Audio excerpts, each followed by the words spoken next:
I was supposed to marry Ethan Drake. But while I wore the ring, he was in bed with another woman.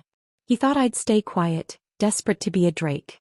Instead, I exposed their affair at a family event, slapped him twice and walked away. Now I sit at the head of 2 dynasties. No ring. No regret. He tried to crown me with lies. I built a throne from truth. Weddings are supposed to make people nervous.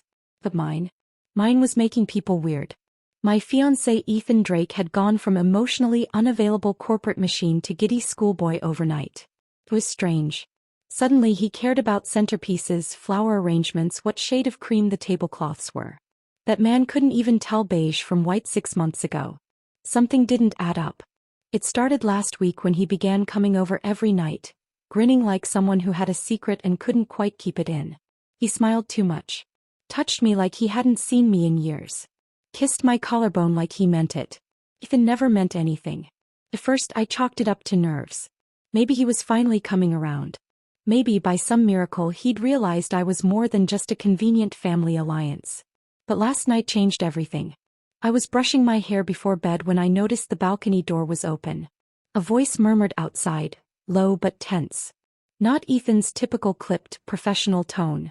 It was more relaxed. Smoother. A little younger, maybe. I moved closer, soundless on the hardwood floor. You'll need to work harder on handling things on Sienna's end, the voice whispered. She's about to give birth and I really don't feel at ease about her. Make sure your act is convincing. Don't let anyone find out. We'll switch back at the wedding. There was a pause. Oh, and try on the wedding gown for me tomorrow. Make sure it's white. My stomach didn't drop. My hands didn't shake. I didn't gasp. Instead, I pressed my lips together and smiled. Switch back at the wedding, he said. That was all the confirmation I needed. The man I'd been kissing, undressing, and sleeping beside this past week wasn't Ethan Drake. It was his twin brother, Landon. And apparently, Ethan had asked him to fill in while he played house with his pregnant mistress. How cute. I padded softly back toward the bed, shedding my robe and pulling the strap of my satin camisole back over my shoulder just as the sliding door opened. He stepped in like he owned the place. Tall, sharp suit, tousled hair like he'd raked a hand through it after hanging up the phone. And that familiar smirk. Only it wasn't Ethan's usual mask. This one held warmth. Wifey, he drawled as he wrapped his arms around my waist from behind, his chin resting on my shoulder. I tapped his forehead lightly. Who are you calling wifey? We're not married yet. I don't accept early titles. He chuckled but said nothing, burying his face into my shoulder like a content dog curling up in the sun. That was Landon, all right. Ethan would never, ever, do that. Affection wasn't in his vocabulary. It was laughable that they thought I hadn't noticed. I turned in his arms and tilted my head, fingers draping over his shoulders. Who were you talking to just now? I asked sweetly. Hiding out on the balcony like a secret agent. He blinked just a beat too slow. Work stuff. Must be some interesting work, I said, voice light. What are you hiding, him? Got yourself a little secret lover. He leaned in and kissed the corner of my lips. Not telling. It's a secret. Typical. Then just like every night this week he lifted me with ease and carried me to bed. And just like every night he made sure I couldn't lift a single finger afterward. I woke late the next morning, sunlight bleeding across my cheekbones. Landon, still pretending to be Ethan, had one arm thrown lazily across my waist. He stirred when I shifted. Morning, Clara, he murmured. It's a new day. Aren't you going to kiss me? I smirked. Is that how it works now? Rewards for existing. He pouted playfully, that same boyish grin Ethan had never once worn. I gave him a kiss, soft, slow, lingering, and pulled back. Happy now? I asked, stretching. You exhaust me, you know. Worth it, he mumbled, hugging me tighter. I let him hold me. Why not? This wasn't going to last. Later that day, stylists arrived with racks of wedding gowns and designer suits. One for me. One for my so-called fiancé. Ethan's suits, tailored with precision, looked just as good on Landon. As I slipped into the third dress, a soft bluish-green number with layered tulle, I noticed Landon staring. You're really beautiful, Clara, he said, voice low. Of course I am, I replied easily. I picked this face, didn't I? I turned and smiled. Try on a suit. Let's see which one matches this dress. He nodded and walked over to the rack. As he undressed in the next room, his phone buzzed from the couch. 3 messages lit up the screen. Pick the white tie. Cover up the tea. Don't let Clara see it. She's about to give birth. Just a few more weeks. We'll switch back before the wedding. I glanced once, then turned away. He came out moments later in a white suit. I picked a tie, wrapped it around his neck, and fastened it slowly. This one, I said. It's perfect. Landon smiled. If Clara likes it, then I like it. He kissed my cheek and left for work soon after. I didn't see Ethan's face again that day. Just his words on a phone that wasn't his. Later that night, after making myself a cup of black tea, I sat at the study desk, the one neither of them ever touched. I opened the laptop. Still logged in to Ethan's WeChat. I didn't even blink. Ethan, got the wedding suit picked out? Ethan, how's the acting going lately? Has Clara gotten suspicious? Landon, she hasn't noticed anything. Ethan, good. Just hold on a little longer. Sienna's due in 2 weeks. Landon, I already got Clara something for her birthday. Ethan, I had a necklace made. You didn't need to. Landon, I'm playing your role. I need to know everything about her. I closed the laptop, swirling the tea in my cup. How touching. Ethan was off being a father in secret. Landon was playing house in his place. And both of them thought I was a clueless princess too busy picking flowers to notice. They were wrong.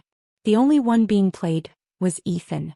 Because I never wanted to marry him anyway. But now I had leverage. And better yet, I had options.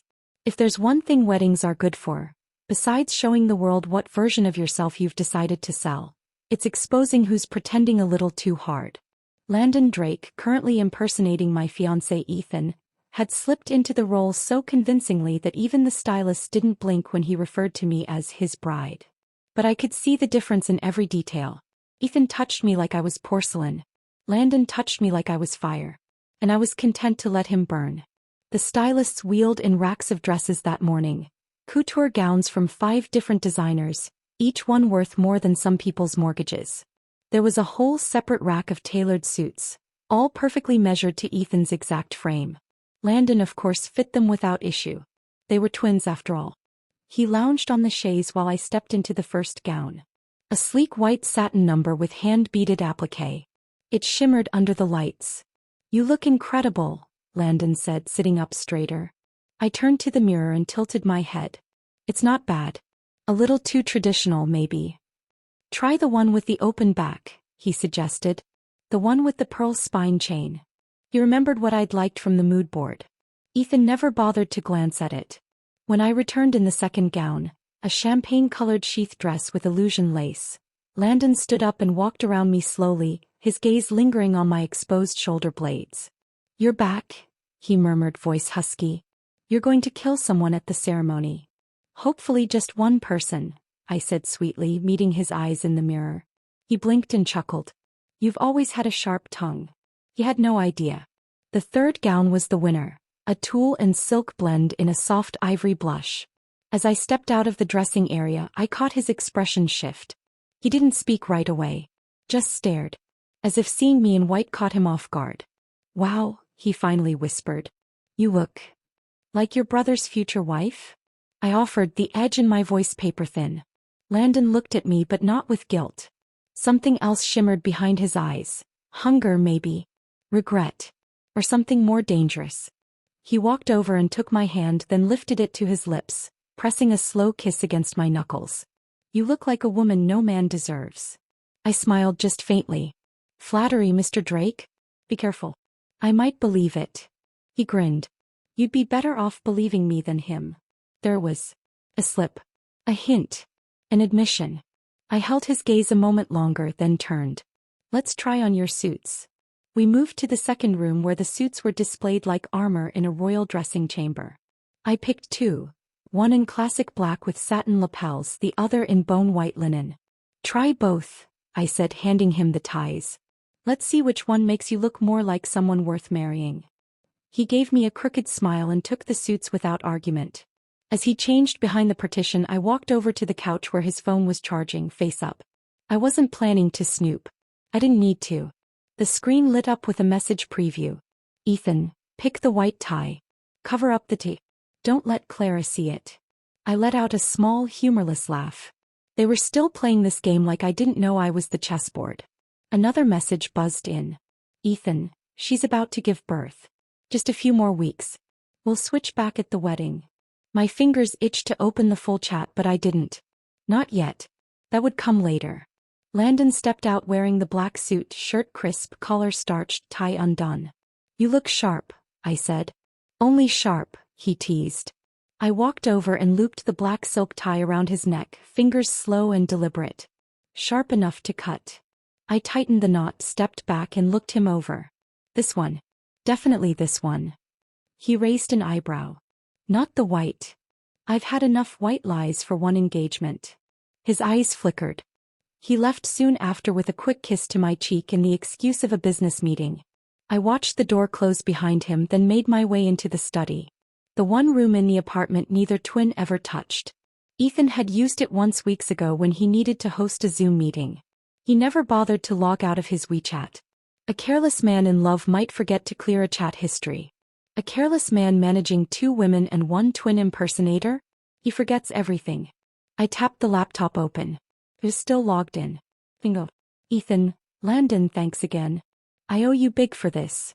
Landon, don't thank me yet. Ethan, she's been acting normal? Landon, better than normal. Ethan, just hold on a little longer. Sienna's moods are all over the place. We'll switch back before the wedding. Ethan, once the baby's out, I'll send them both abroad. Claire never has to know. I sipped from my glass of tea, letting the heat warm my throat. Never has to know? Too late, darling. Landon, you sure you still want to marry Clara? Ethan, of course.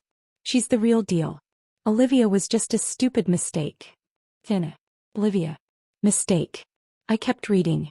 Ethan, once everything settles, I'll propose again properly. The board will love her. She makes us look solid. Ethan, don't forget her birthday's coming up. I commissioned that emerald necklace. You pick it up. Landon, I already got her something. Ethan, why? Landon, because if I'm pretending to be you, I have to know her.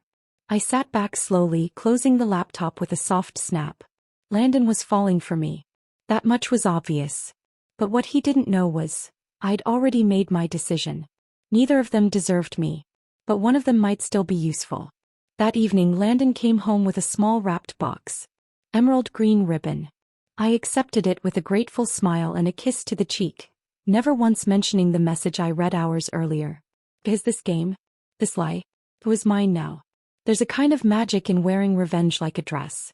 Especially when it's hand-stitched, custom-fit, and paired with a smile that could slice through steel.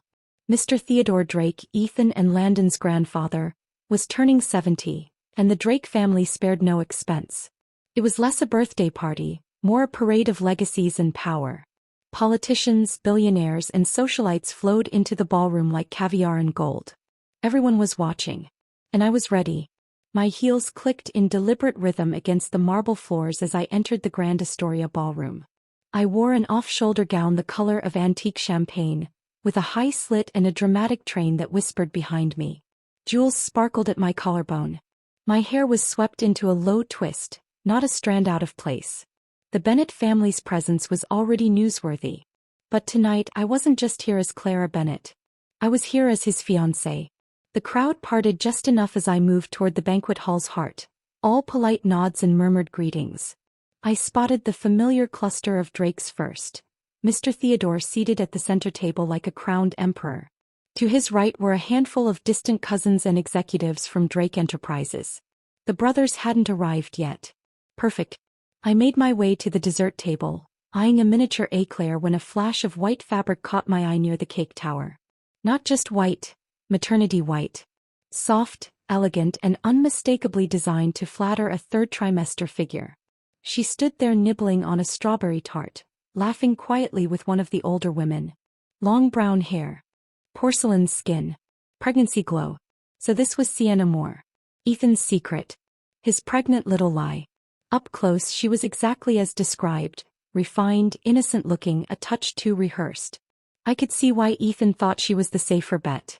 She looked like someone who could be hidden away in a country house and wouldn't ask too many questions. I walked over slowly, sipping champagne as I came to a stop beside her. "Hello," I said warmly. "You look unfamiliar. I don't think we've met." She turned quickly. Too quickly. The pastry slipped from her fingers and landed on the tablecloth with a soft thud. She blinked. Sorry. I didn't think anyone was here." Her voice was lighter than I expected. Polished. Her eyes flicked to my neckline, my heels, and then back to my face. I offered my hand. "Clara Bennett." She hesitated for a second, then reached out. "Sienna. Sienna Moore." I smiled. "It's lovely to meet you. Your dress is beautiful." She gave a strained laugh. "Thank you. I had to have it adjusted 3 times this month. You know how it is." I didn't actually, but I nodded. Then softly I added, "Drake, you said?" Sienna blinked. "Sorry. Your husband. Or fiancé." I gestured to her ring finger. "What's his last name?" She looked uncertain for a beat too long. Then, "Drake. My husband's last name is Drake." My eyes lit up. What a coincidence. My fiancé's last name is also Drake. A beat of silence. "Oh," she managed, her lips stiff. "Yes. Ethan Drake," I said, casually brushing invisible lint off my dress. "We're getting married next month." There was that beautiful freeze. The breath caught in her throat. The slight twitch of her fingers. Before she could stammer anything else, someone rushed over to her side. "Sienna," the man said, placing a protective hand on her lower back. "I told you not to wander off.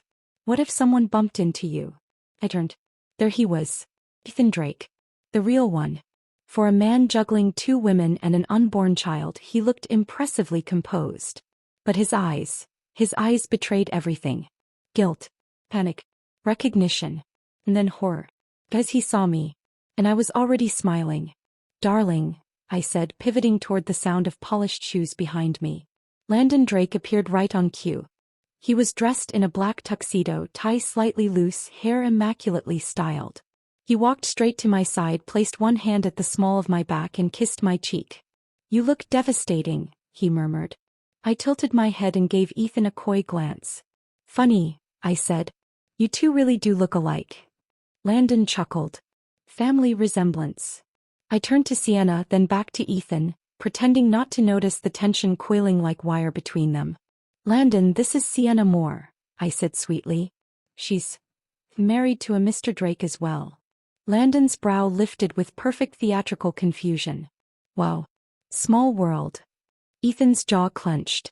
Landon stepped closer, sliding his arm around my waist. "Ready to dance, fiancé?" I leaned into his side. "Absolutely." As we walked away, I caught the moment Ethan's mask cracked.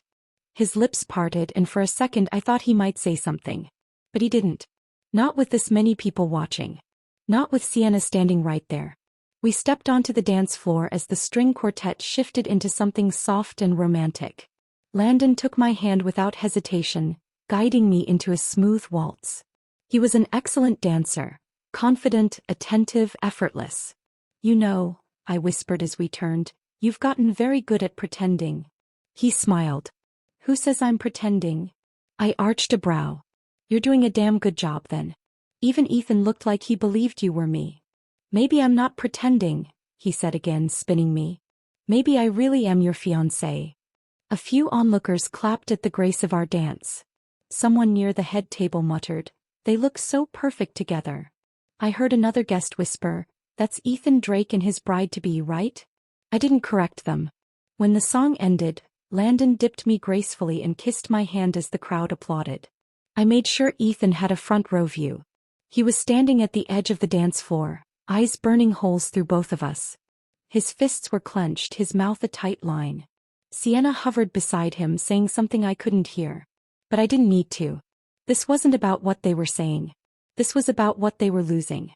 As we left the floor, I leaned closer to Landon. "They're going to hate us by the end of the night." He smiled without looking at me. "Let them. You deserve better than secrets." Ethan's gaze followed me all the way to the powder room. And I made sure to walk just a little slower than usual. Let him choke on it. There was something deeply satisfying about chaos you crafted with your own hands. The moment I stepped off the dance floor with Landon, I could feel Ethan's eyes boring into us like twin scalpels. His mistress, Sienna, tried to soothe him, tugging at his sleeve, whispering in his ear. But he didn't even look at her. His entire being was locked on me. It made every graceful step I took feel like victory. After a few more hellos and champagne refills, I excused myself to the restroom. Not because I needed to fix anything. My makeup was still perfect, my dress untouched. But because I wanted to watch the storm swirl. The women inside the powder room all smiled at me, murmuring compliments.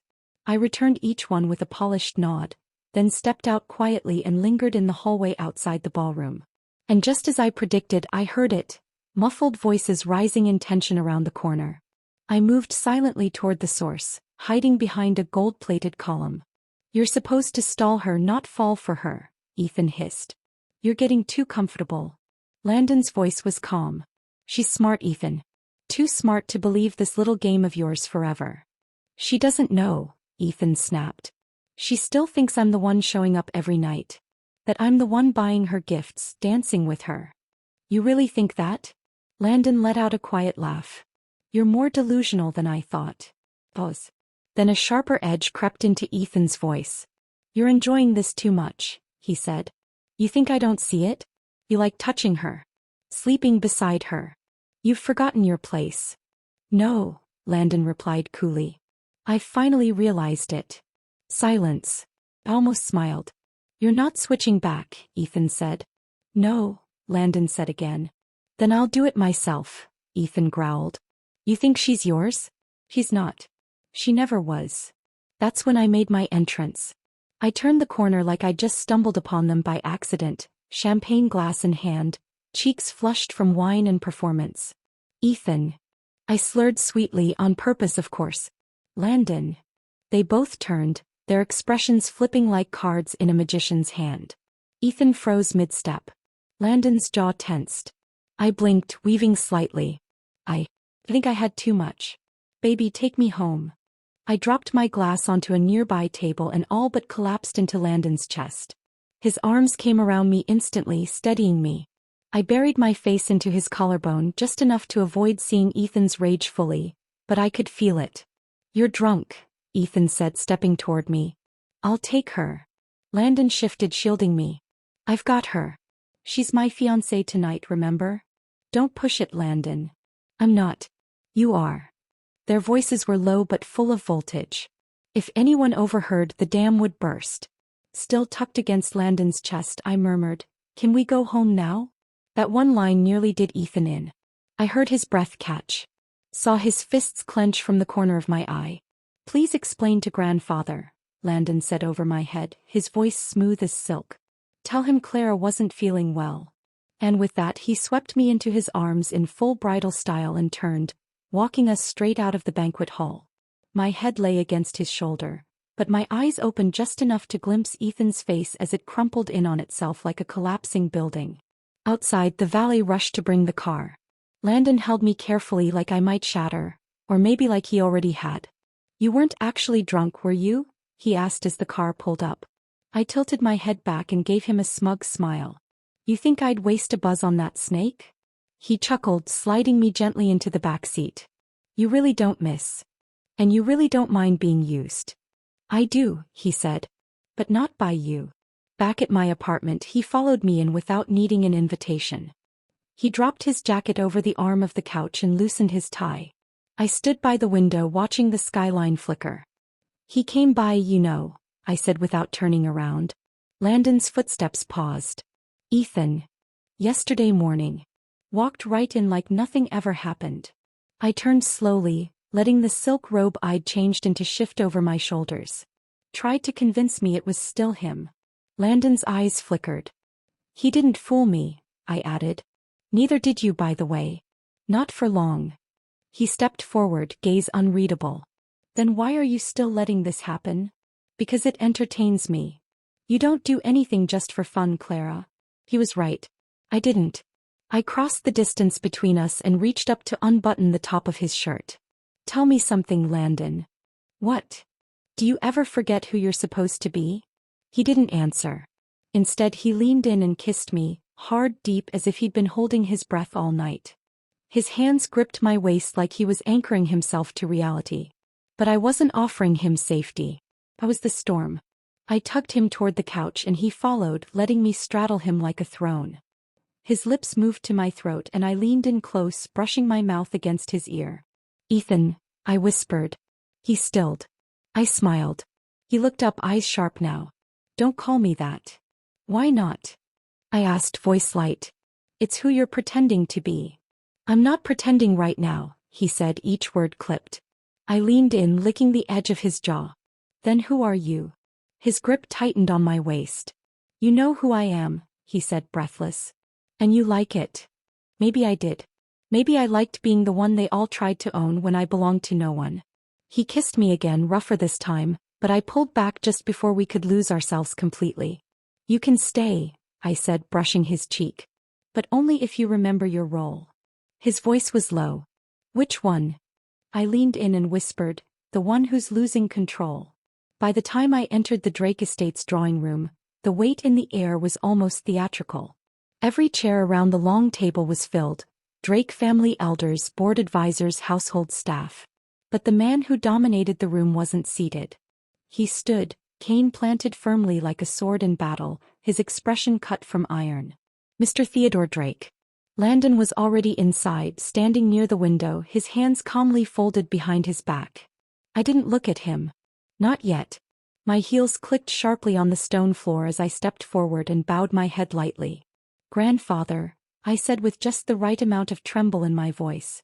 "I came as soon as I heard." Theodore's eyes narrowed. "Where's Ethan?" I hesitated just long enough for the silence to sting, then said softly, "I don't know. I haven't heard from him since the banquet." There was a pause. Someone at the table shifted awkwardly. "And yet," Theodore said coolly, "my staff tells me you arrived at last night's party on Landon's arm. Not Ethan's. And this morning Ethan is nowhere to be found while Landon is here. So Miss Bennet, I'd like to know exactly what is going on." I let my breath hitch. Then I dropped into the chair beside me, letting my posture sag just slightly, and whispered with just enough strain to sound devastated, "I didn't want this. I didn't plan any of it." I looked up at the table, eyes wide and vulnerable. But after last night, after what I saw, what everyone saw, how could I stay silent? The room held its breath. "I was humiliated," I continued, "left alone without so much as a word. Until Landon stepped in." "Stepped in?" Theodore cut sharply. "You speak as if your fiancé was replaced like a bad butler. This isn't a children's game." I looked down, let one tear fall, timed, silent, elegant. Then softly, "You're right. I should have known something was wrong." Landon cleared his throat gently. "If I may speak, grandfather." Theodore gestured stiffly. "By all means. Clear this mess." Landon stepped forward, voice even. "It's true that I pretended to be Ethan during the first week of the engagement. On his request. He needed time, there were matters he claimed he had to finish. He begged me to stand in. I was hesitant at first, but..." He turned toward me slowly. "But the moment I met Clara, I realized this wasn't just a favor anymore." The silence that followed was deafening. "I take full responsibility for letting the act go on longer than it should have," Landon continued. "But I wasn't the one with secrets." He reached into his coat and handed Theodore a single envelope. Theodore opened it slowly. Photos. Reports. Sienna Moore. Pregnant. Ethan beside her. Several gasps echoed around the room. "Ethan has been seeing another woman behind Clara's back," Landon said evenly. "And she's now carrying his child. That's the truth." Theodore looked at me again, longer this time. I could feel the shift happening. From suspicion, to pity, to reluctant respect. "Is this true?" he asked quietly. I nodded, letting my voice break just slightly. I didn't want to say anything. I didn't want to humiliate the family. "Then why come here today?" Theodore asked. "If not to cancel this entire arrangement." That was the moment. I straightened slowly, wiping away the single tear, and lifted my chin. "I'm not here to cancel the engagement," I said. "But I am here to rewrite it." Murmurs exploded around the table. Theodore leaned forward. "Elaborate." My voice no longer trembled. Ethan may have betrayed me, but this family betrayed me too. I gave up everything to join it. My job, my name, my plans. I've endured mockery, press attention, and now public shame, all while carrying the weight of the Drake name. I stood up slowly. So I want compensation. Theodore blinked. What kind? 5% of Drake Enterprises shares. Transferred to my name. Publicly and legally. Several board members gasped. That's outrageous. She's bluffing. I raised a hand calmly. It's not blackmail. It's severance. For what you cost me. I took a breath and finished. The engagement will continue, but the groom will be of my choosing. Theodore's eyes flashed. You're suggesting we let you pick between two brothers as if this is some soap opera? No, I said coldly. I'm telling you that if you want the press to continue seeing me as the poised and loyal future Mrs. Drake, I'll need that share. And I'll need that choice. The room went still. Then, surprisingly, Theodore let out a breath and laughed. It was short, dry, but real. You, he muttered, have more steel in you than the entire next generation combined. He stood slowly. You'll have the shares. Gasps again. But the choice? He narrowed his eyes. You'd better make it wisely. I nodded but said nothing. As I already had. Landon stepped forward but didn't speak. His eyes found mine, and in them I saw not pride or arrogance, but loyalty. Something Ethan never once offered me. Theodore looked between us and said, then it's settled. No more words were needed. I walked out of that room with 5% of a legacy in my pocket, one that was never meant to be mine. And yet, I carried it better than any of them ever could. The ballroom was packed again. Another family function, another showcase for the legacy that was Drake Enterprises. Crystal chandeliers dripped gold light across velvet gowns, murmurs of investors fluttered beneath the string quartet, and there, right in the center, stood Ethan Drake. He hadn't seen me yet. Not properly. He was too busy posing. Made sense, I suppose. He'd always been more committed to the idea of being admired than the person actually doing the work to deserve it. But tonight wasn't his to command. Not anymore. I stepped forward. The noise didn't stop, but the energy shifted. People turned, whispered. The tension moved like a current. I didn't wear tears. I wore power. And heels sharp enough to kill. Ethan, I said just loud enough. He turned. The smug smile vanished. His mouth parted like he was about to explain something, but I didn't let him speak.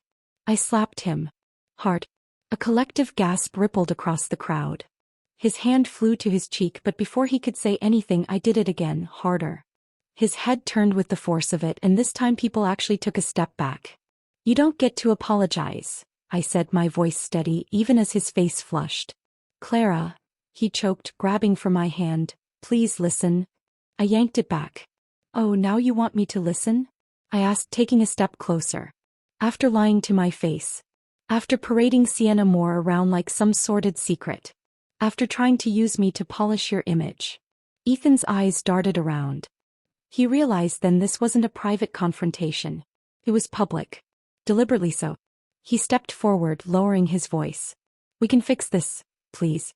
I made a mistake. I pulled a small envelope from my clutch and flicked it open. Did your mistake include signing into a private prenatal clinic as her guardian? I held up the paper. Or was it when you took her on a getaway to the Drake Villa while telling me you were on a work trip? The color drained from his face.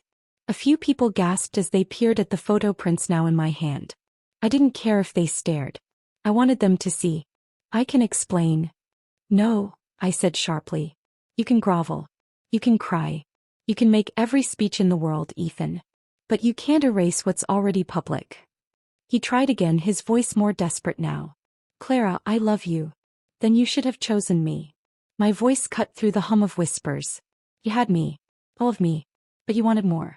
You wanted the throne and the mistress and the illusion that you could juggle both without consequence. His voice broke. Don't do this here. Please, not in front of them. I leaned in, inches from his face, so only he could hear. You embarrassed me in private. I'll humiliate you in public. That's balance. He reached for me again like he thought this was still some temporary rift. Some lover's spat. I held up one final photo. Sienna in a bathrobe, visibly pregnant, Ethan's hand clearly on her stomach. Keep her. Keep your secrets. But if you even try to deny this again, I'll leak every file I have to the press. And trust me, they will eat it alive. He froze.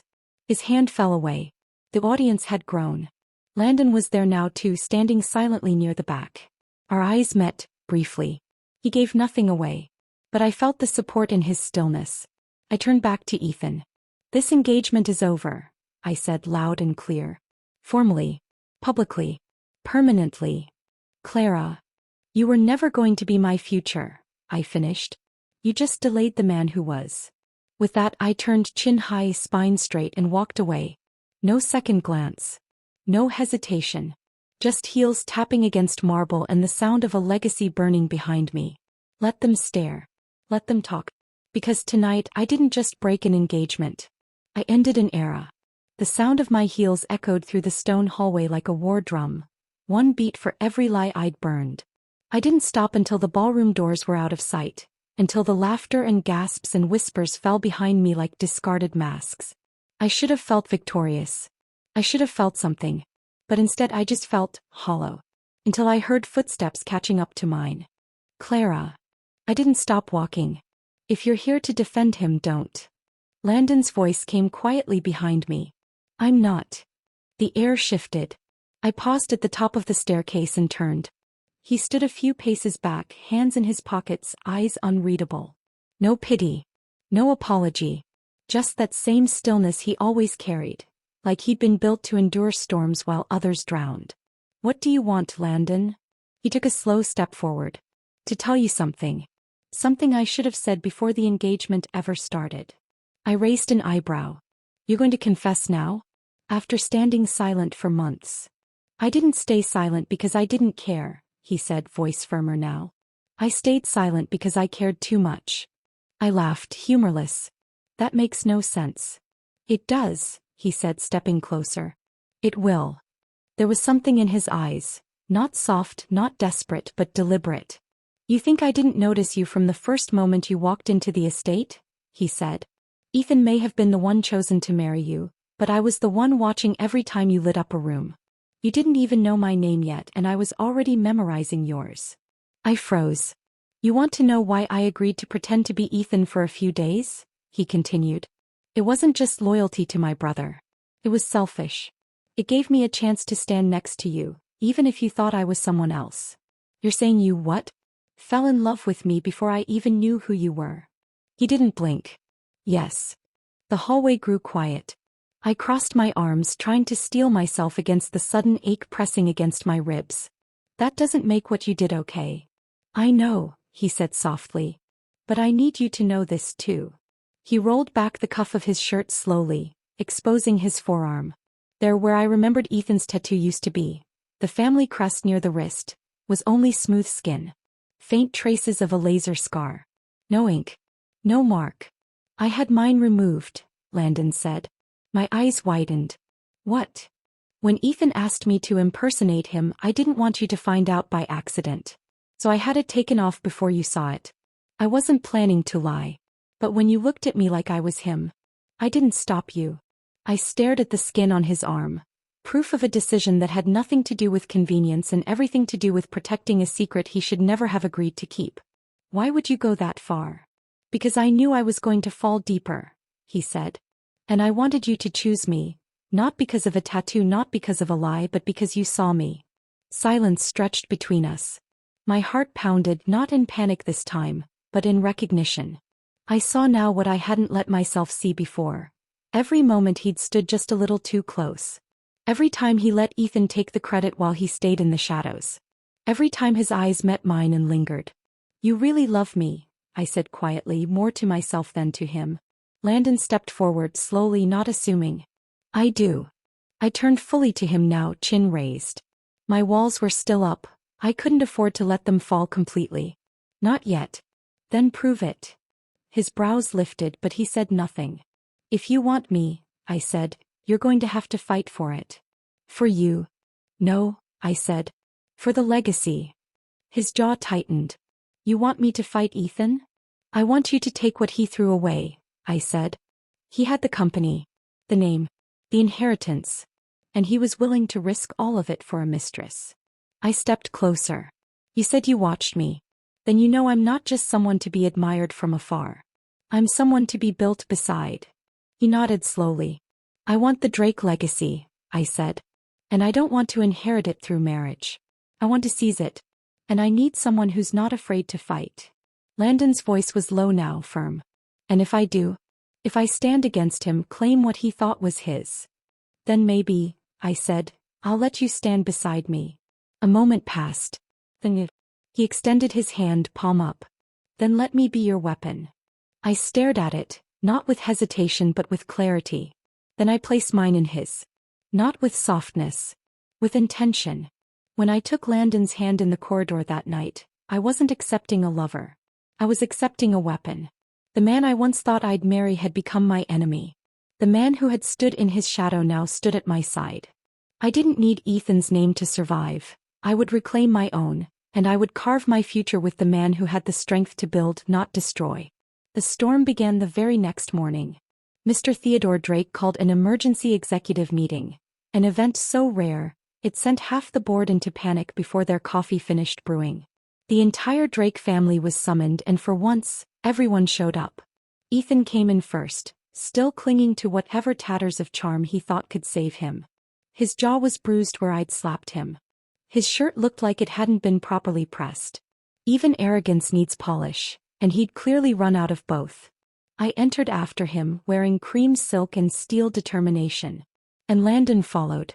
Not behind me. Beside me. The room tensed at the sight of us. A silent declaration that alliances had shifted. Grandfather Theodore's voice sliced through the buzz like a blade. Let's begin. He didn't waste time. Ethan, there have been whispers of internal mismanagement. Off-ledger transfers. Cover-ups. And personal misconduct that threatens the integrity of the Drake name. Ethan scoffed. Whispers from who? Her. He nodded toward me. Since when does a broken engagement equal a boardroom trial? I didn't rise to the bait. I didn't need to. Because Landon did. No, he said, stepping forward. The whispers came from me. The room stilled. Landon pulled out a folder. Crisp, heavy, deadly. Inside were financial statements, flagged transactions, expense reports masked as charitable donations, and ghost vendors routed through Ethan's private accounts. It was meticulous. Ruthless. Undeniable. He laid it on the table with finality. I didn't want to bring this forward, Landon said. But Clara wasn't just betrayed personally. She was used, leveraged, as a distraction while Ethan redirected company funds into a shell operation to cover personal debts. Ethan stood, rage rising. You're lying. Grandfather didn't flinch. Sit down, Ethan. I'm your grandson. And I am the name that built this empire from dirt and granite. Theodore's voice boomed across the table. Do not insult me by thinking I would protect you over protecting my legacy. Ethan's breath hitched. Landon continued, his voice calm. The damage is reversible. But only if we act now. He turned toward Theodore. If you remove Ethan, I'll assume control. I have a full strategy drafted and a team already assembled. Clara will serve as co-chair on transition operations. We'll preserve the brand and rebuild trust. I didn't smile. Not yet. This wasn't victory. This was justice. Theodore leaned back in his chair, staring at his grandsons. Then at me. Then he nodded. Effective immediately, Ethan Drake is stripped of all executive authority, fiduciary access, and internal privileges. Landon Drake will assume interim control. The words hung in the air like thunder. Ethan looked around as if waiting for someone, anyone, to come to his defense. No one moved. And then came the second storm. The doors burst open.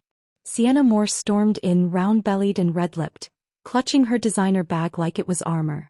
You can't do this, she shrieked. That baby is a Drake. I deserve to be heard. She turned to Theodore. You won't throw out the mother of your heir. That's blood. Theodore didn't even blink. You were never family, he said coldly. You were a stain my grandson invited in. Sienna's mouth opened and closed, stunned. You want to weaponize a child? He continued. Do it elsewhere. My estate is no longer your stage. Security appeared behind her. Sienna lunged toward Ethan, grabbing his arm. Say something. But Ethan stood frozen. He didn't even look at her. He just looked at Landon, the brother who had taken everything. And then at me. I met his eyes without flinching. The moment shattered him. Sienna was dragged out, screaming, the weight of entitlement crumbling around her. And Ethan? He didn't scream. He didn't fight. He just lowered himself back into his seat, shoulders slumped, eyes deadened. A man dethroned by his own hands. As the meeting adjourned and chairs scraped against polished floors, Theodore rose and nodded toward Landon. Lead well, he said simply. Then he looked at me. And don't let him forget who made him worthy of the title. I didn't need to answer. Landon offered me his hand as we exited the room. But this time I didn't just take it. I held it high, like a flag planted on the ruins of every betrayal I'd survived. We walked out side by side. He the new heir. And I was no longer a pawn. I was the queen who helped crown him. The ink had barely dried on Ethan's dismissal before the whispers turned into headlines. Drake heir stripped of power. Love triangle ends in corporate coup.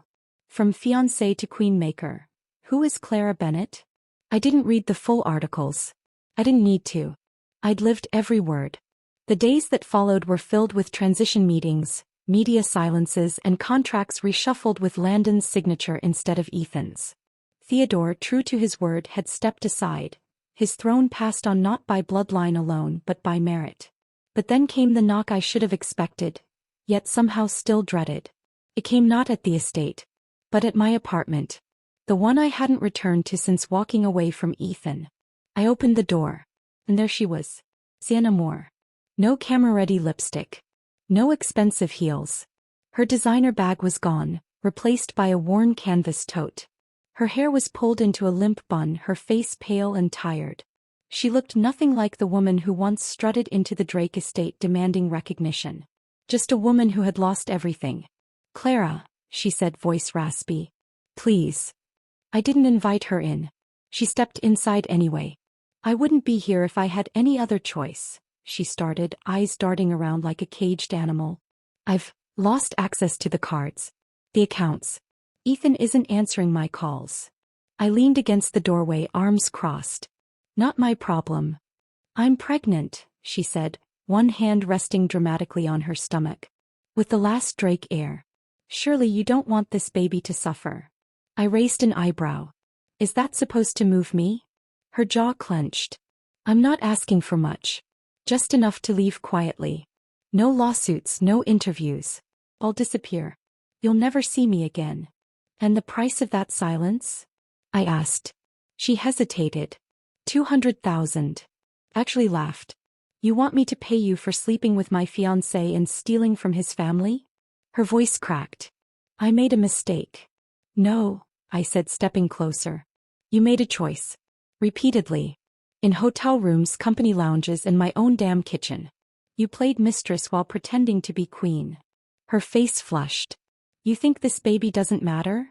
I smiled, cruel and clean. I think your baby deserves better than a mother who views him as a bargaining chip. She blinked. The words cut deeper than any slap could have. I didn't come here to fight, she said quietly. I need to get out. Then go, I said, stepping aside and gesturing to the door. But don't mistake my kindness for weakness. You get no money, no mercy, and no legacy. She didn't move. So I leaned in, voice low. You never mattered to me. Not you. Not your baby. Not Ethan.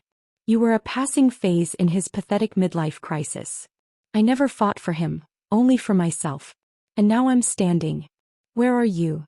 That broke her. She turned sharply and walked out the door, wiping tears with the back of her hand. She didn't slam it shut. She simply vanished. Weeks passed. Sienna's name never returned to the press. Rumors said she'd sold what few things she had and moved to another country. No lawsuits. No photos. No baby announcements. Just silence. As for Ethan, he crumbled. His face once graced Forbes. Now it trailed behind scandal pieces. Landon froze his access to every private account. Board members revoked his speaking engagements. His apartment lease defaulted. Last I heard, he was living in one of the unused penthouses owned by an old college friend. Alone. Jobless. And forgotten. I should have felt triumph. But I didn't. Because the difference between me and them was that I never needed to destroy people to win. I just needed them to show who they really were. It was a Friday evening when Landon showed up. No warning. No guard. Just him in a black coat carrying something in his hand. We were standing on the Drake estate balcony again, the same one where I'd once dreamed of freedom. Now I stood in power. He handed me the envelope. Inside was a sleek one-page document. Ownership transfer. To me. My name printed in ink where his once was. Landon was offering me full legal co-ownership of Drake Enterprises. I stared at it. What is this? A gift, he said. A symbol. That this company stands because of you. And I want your name above the door as much as mine. My breath caught. I never wanted to own it, I whispered. I just wanted to survive it. He stepped forward. Then let it be more than survival. Let it be a legacy you chose. I looked down at the paper again. It was surreal. Not because he was offering it, but because I no longer needed it. I already had power. I already had peace. But to have it willingly placed in my hands, not taken, not stolen, was something else entirely. I looked up at him. I'll sign it, I said. But only if you're not doing this because you feel indebted.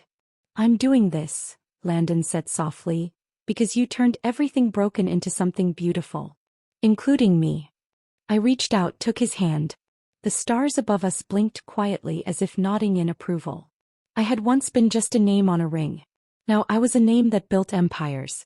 And this time, I didn't wear a crown someone gave me. I forged one myself.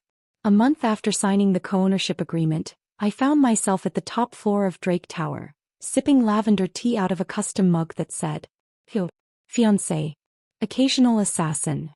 Landon had it printed for me. No one in the office needs to know what you've survived, he said, grinning, but they should at least be warned. I rolled my eyes and propped my feet on the sleek glass desk. You're impossible. I'm adorable, he corrected, leaning against the doorway in a crisp navy suit that looked unfairly good on him. And dangerously in love with my business partner. The way he said it, like it was both a declaration and a punchline, made me laugh. It had been a long time since I'd laughed this freely. And I'd earned every breath of it. The Bennett and Drake names were now synonymous with stability, brilliance, and one hell of a press conference. Yes, that press conference. The one where I introduced myself as co-chair of Drake Enterprises, revealed new cross-industry mergers with Bennett Holdings, and answered a question about Ethan's whereabouts by sipping champagne and saying, I wish him the same silence he once gave me. The room had erupted. Not in gasps. In applause. Ethan had become a footnote in my story. If people remembered him at all, it was as the disgraced heir who was outsmarted by the woman he underestimated. And Landon? He stood beside me through all of it. Sometimes with his arm around my waist, sometimes holding my coffee, always with that look on his face. The one that said, there she is. My queen. Today we were planning a different kind of empire. Or rather, we were supposed to.